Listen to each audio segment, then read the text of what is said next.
for so many at the present time. There is a very stark choice in this election. The failure of the NHS and social care under the Tories is quite serious indeed. The NHS and social care system must be funded to deliver quality of care that the whole country needs and everybody needs and deserves. Elections are about a choice of the type of country you want to live in, and a choice about the kind of society we want to leave for our children who follow on. Those that founded the NHS and the whole principles behind the NHS had a vision of a world where we did care for each other, we did care for everybody, we didn't pass by on the other side. So I want to use the period up until June the 8th to set out a positive vision of the kind of society that we can live in. Post-Brexit vision of Britain, where this country works for them, for everybody, and for the equality of everybody in work. The foundation for all to build a fairer economy by investment in good jobs for the future and investment in good quality services for the future. We will radically reform the structure of our economy. To place the wealth of corporations above the wealth of people is wrong. I want the welfare of people to come first, and a taxation system that is fair and delivers for those that have suffered the most since 2008.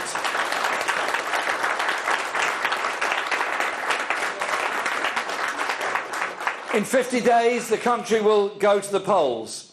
We will set out our vision and our policies as we've been doing over the past couple of weeks. This is what Labour has always done. We founded the National Health Service. We created the social security safety net that is there. We created the Open University. We developed the minimum wage. We've done so much on human rights and equality. A Labour government elected on June the 8th will build on that legacy, will build on that tradition, but above all, it will ensure that as a society we recognise that those who care also work for the benefit of the whole of society. Those that deliver public services deliver those services for the good of the service, but also for the good of the economy and society as a whole. Our proposal to increase the carers allowance is our down payment on the kind of decency and justice we want in society. It's our way of looking for the future. It's our way of a social services and social security system that works for all. That's why I'm delighted that this event coincided with the start of our election campaign here in Birmingham. We're going to be here a lot. We're going to be all over the country giving that message out. One of hope, one of justice, one of social justice for all. I thank you all for the work you do as carers and support for carers. I thank you for the work you do working in the care enterprises and care industry. I want you to have decent, secure jobs and be properly paid. I want carers to be properly supported. But above all, I want a society where we value everyone, what they can give, what they can contribute, and what we can benefit from and learn from them. That's the kind of world we could live in. Let's go for it. Thank you very much. So, Jeremy Corbyn there addressing the faithful in Birmingham. Let's speak now to the Conservative MP Dominic Raab. Just listening to Jeremy Corbyn, most striking thing is he didn't mention Brexit. And he... Few. And it is through our collective power in a trade union that we ensure the many, standing together, have the power to stand up to the rich and the powerful few. The Labour Party will always cherish, sustain and protect our relationship with the trade union movement and the working people that all of you in this hall represent. You are our DNA, you are our family, and we will never, ever apologise for the closeness of our relationship with you. Jeremy Corbyn in Aviemore today. Well, the Defence Secretary, meanwhile, Sir Michael Fallon, has branded Mr Corbyn. 500,000 children in England, 500,000 children, 500,000 children, are now being taught in supersized classes of over 36. It's pretty obvious to me that if you're in a class of 36, you're not going to get a great deal of attention from the teacher compared to if you're in a smaller class of 30 or under. Another 300,000 are in classes between 31 and 36. And it's getting worse and will continue to get worse. It's got to stop. So this election campaign is about our priorities. It is about how we organise and support education. And we don't think it's a good idea to destroy and break up local education authorities and put everything directly between the Department of Education and the schools. I want the community of education, where the whole community is involved in education and schools work with each other rather than compete against each other. Surely that is a better way of doing things. Now, we didn't hear any specifics from Jeremy Corbyn on what exactly Labour would do when it came to schools, apart from fund them properly. We didn't hear any promises of new money or a figure. The Conservatives are pointing to the Labour-led government. That ahead of Jeremy Corbyn by a country mile, and of course there's no one else that you could consider as being the Prime Minister. And the second thing is, which party do you most trust to look after the economy? And the Conservatives win on that as well. They won on both those two things in 2015, and people were slightly blindsided to the fact that they then got an overall majority where they thought they were going to fall short of that. But Theresa May is doing better than David Cameron on both those measures, and that will have played very considerably into her thinking. And how significant do you think that the local elections will be in terms of when people come to make up their minds in the general election?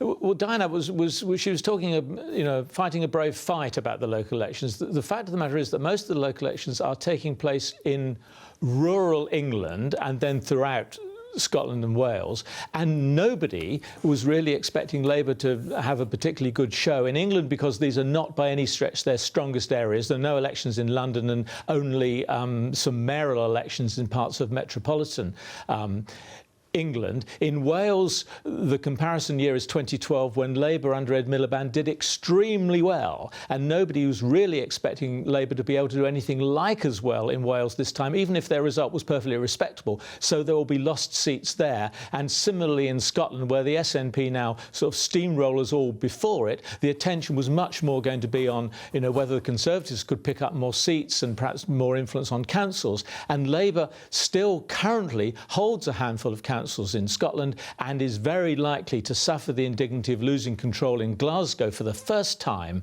The great sort of flagship Labour area of Glasgow, which of course voted for independence in 2014 and gave the SNP a clean sweep in both the 2015 general election and the 2016 Scottish Assembly elections. So wherever you look as a Labour politician, and Diana, but I suspect privately, is trying not to look very far and hard, there isn't likely to be much news coming on May the 4th, and that will just simply reinforce what may well be the narrative of the general election campaign.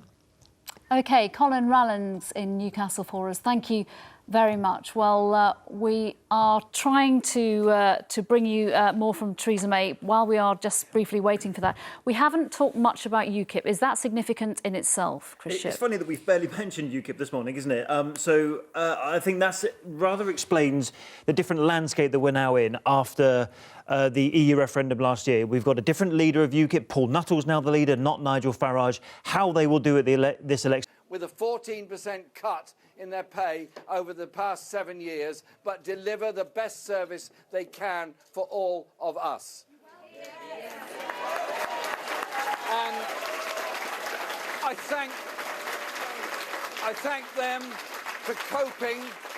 I thank them for coping with the stress they're going through because of the cyber attack. Frankly, the criminal highway robbery that's going on against the NHS. And I said the responsibility for that lies, of course, with those that are mounting this attack, but it also lies with the failure of the government to protect our NHS systems, or indeed any other systems. You need a government that will intervene, that will support and will protect our National Health Service.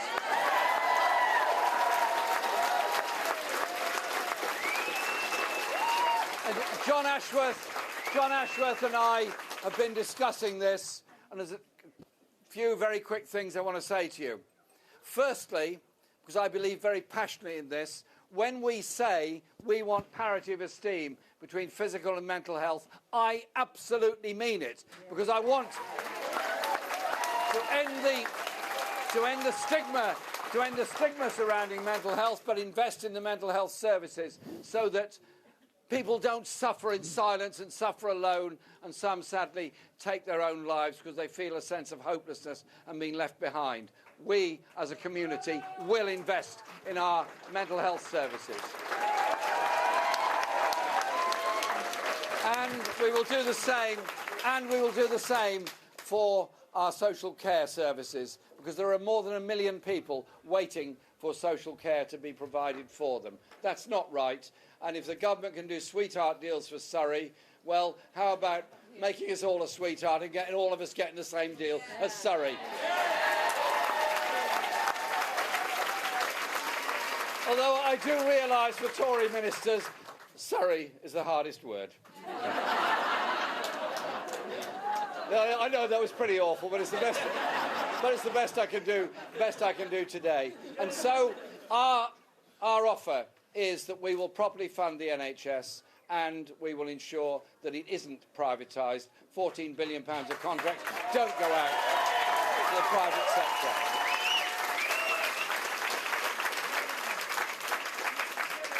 Some people. You do all these things that you say you're going to do. Yes. Thank you very much. Yes. And tomorrow our manifesto will be launched. Now, none of you have seen any of it so far. I fully appreciate that. But all the spelling mistakes will be removed. The grammar will be perfect and correct. And I think you're going to like the contents of it. And when... Yes, I think I agree. Yeah, what do you say? Save the planet. I hear you. Okay, I absolutely hear you. There's a story going around in some of the papers that the Tory party have now become the friend of the working class and the workers. I simply ask this question. Would you call a government that allows 6 million people to earn less than the living wage a friend of those in work? No. Would you call a government that allows 1 million people to be working on 0 hours contracts, not knowing what their pay is going to be from one week to the other? Would you call a government that charges fees and costs for those that take their case for justice to an employment tribunal on the side of those that are at work? Obviously not. I didn't quite understand the point, but I'm sure I agree with you. We have put forward a comprehensive charter, which is rights of work at day one, is the right to trade union representation, is the right to maternity and paternity leave, is the right to equality representation and health and safety representation at work. A whole comprehensive series of proposals there. This election is at one level about the services we want to deliver. I've talked about health. I talk about education. I think all schools should be properly funded and not have to have collections amongst the parents to pay the teachers. That seems to me something that's fundamentally wrong. Because I want a decent chance for every child in every school, whatever the postcode.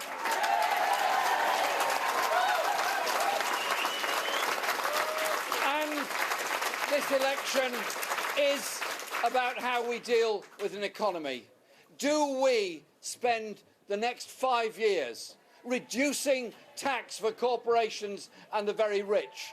Or do we spend the next 5 years investing all across the country in good infrastructure, in sustainable industries, in the good services that we need, in our young people and the skills that they need? We all know what the choice is, but it's also about the values you have, the kind of society that you want to live in. Do we want to live in a society where everything is so ultra-competitive, we end up with thousands sleeping on the streets every night, where we end up with so many people living in poverty, and we end up with so many people insecure in work, in homes, in health and in education? Or do we say, The whole traditions of the Labour movement are about us doing things collectively, us looking after each other collectively. And our National Health Service,